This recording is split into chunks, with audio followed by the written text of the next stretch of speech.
Yo guys, still on Osiasa with Yosa students in University of Ilorin.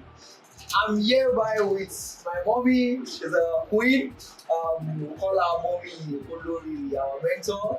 And also, this is Easy World Media where entertainment meets endless curiosity. So we are here to interview our mom to tell us about Osiasa, what it's all about. And listen, guys, is in our Yoruba dialect Osiasa. Èyí ká gbé àṣà wa lárugẹ lẹ́ẹ̀kan sí i. Ok, àwọn fẹ́ kí mọ́mí bá wa ṣe ara hàn fún gbogbo àwọn aráalé pátápátá.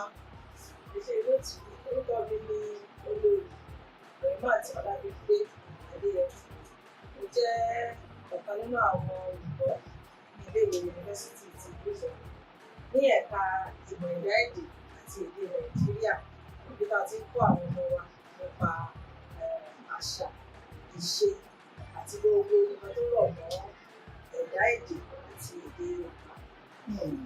Ẹ ṣé gan-an mọ́mí àdúgbò ìpèsè ọkọ̀ bá wa láàyè. Ẹ ṣé gan-an. Ká tó sọ nípa mọ́mí gan-an mo máa fẹ́ ká rántí pé àṣà wa òun là ń ṣe lọ́wọ́lọ́wọ́. Ok, tọ́wá ní káyọ̀ṣẹ̀ máa bẹ̀rẹ̀ pé báwo ni ilé ṣe dùn tó àbí ṣe ní dùn àbí yóò dùn fún àṣeyọrí tí Osiasa tí ọdún yìí ó kọ́ dàbí bá fẹ́ máa wá ayé lẹ́nu ni ẹ̀ má bínú ọ̀gbọ́n yóò bá dé bẹ́ẹ̀ ìgbìmọ̀ yóò bá dáadáa ẹ jẹ́ kí inú mi dùn pé mo tẹ̀ ọkọ̀ wá sí Osiasa yìí. Lákọ̀ọ́kọ́ náà èmi yóò bí gbogbo nǹkan tó ń pè ní àṣà Yorùbá ọkọ̀ ètí pátápátá ni ṣùgbọ́n ọ̀dà náà wọ́n mi ti là wá lójú báyìí lójú náà wọ́n pé àṣà wa ó ṣì ń lọ dáadáa. Ok, mọ́mí a fẹ́ bèèrè pé kí ló inspire Osiasa gbogbo wọn sí University of Ilorin? Ẹ̀ka tí a wà yìí láti ń kọ́ nípa èdè káàkiri Nàìjíríà àti nípa ìmọ̀ bá a ṣe ń ṣẹ̀dá àwọn èdè yìí. Nínú ẹ̀ ní ẹ̀ka ní èdè Yorùbá jẹ́, a ní èdè Ìgbò, a ní ti Haúsá, a ní ti Yorùbá. Èyí tó wá jẹ́ ti Yorùbá yẹn, a rí i pé púpọ̀ àwọn nǹkan wa ló ti ń lọ, àwọn ọmọ wa ti ń gbàgbé. Àwọn òbí pàápàá àbáwọn ọmọ yẹn mọ́ nípa bí wọ́n ṣe máa nítẹ̀síwájú lórí àti sọ èdè. Ẹ̀rí wípé lọ́pọ̀lọpọ̀ lèmi àwọn ọmọ ìgbọ́ èdè wa mọ́ ṣe náà. Ohun tó ń ṣẹlẹ̀ ní pé púpọ̀ wọ́n rò wípé tí wọ́n bá ti gba àṣà yẹn, àṣà Yorùbá dọ̀tí, àwọn arúgbó ni wọ́n, ìmúra wọn ò ṣe gbogbo ẹ̀rí. Kò sì rí bẹ́ẹ̀. Ohun tá a yá nínú èdè àtọ̀húnrìnwá yẹn, a lè fi kún tiwa kó lè lọ síwájú. Bí àpẹẹrẹ irú aṣọ tá à ń wọ̀, ó tilẹ̀ jẹ́ pé èyí tá a wọ̀ lénìí aṣọ Yorùbá ni ṣùgbọ́n a rán lọ́nà tó jẹ́ pé ọmọ òyìnbó lè wọ̀ ọ́, oní àṣà míì náà lè wọ̀ ọ́ tó jẹ́ pé gbogbo nǹkan yẹn òun là ń ṣe. À ń ṣe ọ̀sìn àṣà nítorí pé kí àṣà wa kó má bàa parun á sì lè dá òun lọ́wọ́. Ẹ ṣe gidigidi gan-an. Gẹ́gẹ́ bí a ṣe gbọ́ nínú ìròyìn nígbà tí gbogbo ètò ń lọ lọ́wọ́lọ́wọ́, a gbọ́ pé ọdún yìí ni ọdún tó kù lẹ́gbàá ló ti ṣe ọdún Osiasa ní ìlú yunifásitì lẹ́kọ̀ọ́ ní fáfitì ti Ìlọrin tá a wà yìí. Àwọn fẹ́ bẹ̀rẹ̀ pé ṣó ní ibi tí wọ́n ti rọra ta tó fi ṣe èlò ti tọdún yìí ni àbí magí ni wọ́n lò àbí kọrí gbogbo àwọn nǹkan èlò tí wọ́n fi sí tó fi dùn ní ọdún yìí wọn ni a gbé kápẹ́ látọ̀dọ̀ mọ́kù wa. Ní ọ̀dọ̀ àwọn olóyìnbó wọ́n ní it is not about the office, it's about the occupier of the office. Ìyẹn ni wípé níbi kan bá dáa ó ṣeé ṣe kó má jẹ́ pé ibẹ̀ fẹ́ dà ṣùgbọ́n àwọn tí wọ́n bá sọ̀rọ̀ yíbẹ̀ ká bí wọ́n bá ṣe rí àṣeyọrí yẹn ó ṣe rí. Àwọn akẹ́kọ̀ọ́ wa ní owó lẹ́bùn ìtọ́jú tí wọ́n ń kẹ́kọ̀ọ́ jáde lọ́wọ́lọ́wọ́ àwọn ni wọ́n gbìmọ̀ pọ̀ tí wọ́n jókòó gbà ọ̀sẹ̀ àṣàyè àti ìṣe báyìí àti ìṣe báyìí ó jẹ́ tún ṣe báyìí lọ́dún yìí kí gbọ́ngbọ́n lè tọ́ sí wọ́n sì lè wá bá mi gẹ́gẹ́ bí olùbádámọ̀ràn ẹgbẹ́ mo fọwọ́ sí lóyá ẹjẹ́ àtúnṣe báyìí káwọn ló ṣe a sì dúpẹ́ lọ́wọ́ Ọlọ́run pé ó tún kú a máa fẹ́ lórí ọdún náà ẹ̀sán ìpẹ́sì. Ẹ ṣé gan-an. Lótìtọ́ ààyè ìṣègùn àwọn ẹni tó wà ní tó kópa nínú Osiasa yìí láti jẹ́ kó ṣe káyé kí ó lọ bó ṣe lọ báyìí lálẹ́ lọ ní tàbí pátápátá. Àmọ́ afẹ́bẹ̀rẹ̀ bóyá láì àwọn ẹni tẹ́ fẹ́ fi àfihàn lórí ètò yìí tí wọ́n fọwọ́sowọ́pọ̀ láti dé kí ọdún yìí kó jẹ́ dáadáa. wọ́n pọ̀ tí wọ́n dá sí pẹ̀lú bó ṣe lẹ́nu.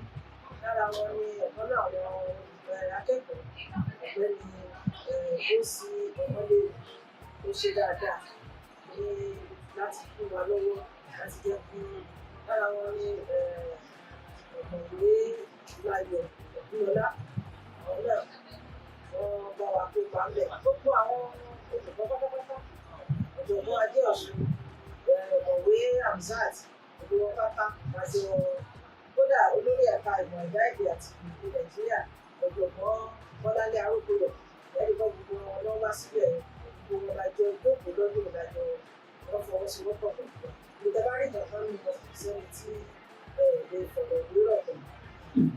Ok, mọ́mì ká tó máa lọ lórí ètò yìí, a máa fẹ́ kẹ́ ẹ gba gbogbo àwa ọmọ Yorùbá pátápátá àtàwọn tá a wà níléèwé àtàwọn tá a sì níléèwé kẹ́ ẹ gbà wá ní ọ̀rọ̀ ìyànjú, ẹ fún wa ní advice tó tọ́ èyí tó yẹ ká máa tẹ̀lé gidigidi. Bákan náà àwọn nǹkan dẹ̀ mo fẹ́ ká wípé sóun méjì papọ̀. Àwọn nǹkan dẹ̀ gbàgbọ́ wípé kí ni wọ́n ló ń kọ́ ní school tí wọ́n lọ sí Yorùbá department. Kí ni wọ́n kọ́ níbẹ̀ tí ó mọ èyí tó bá jáde kí ló fi ṣe nípa obìnrin wọn afẹ́kẹ́ ìlà wa lóye níbẹ̀.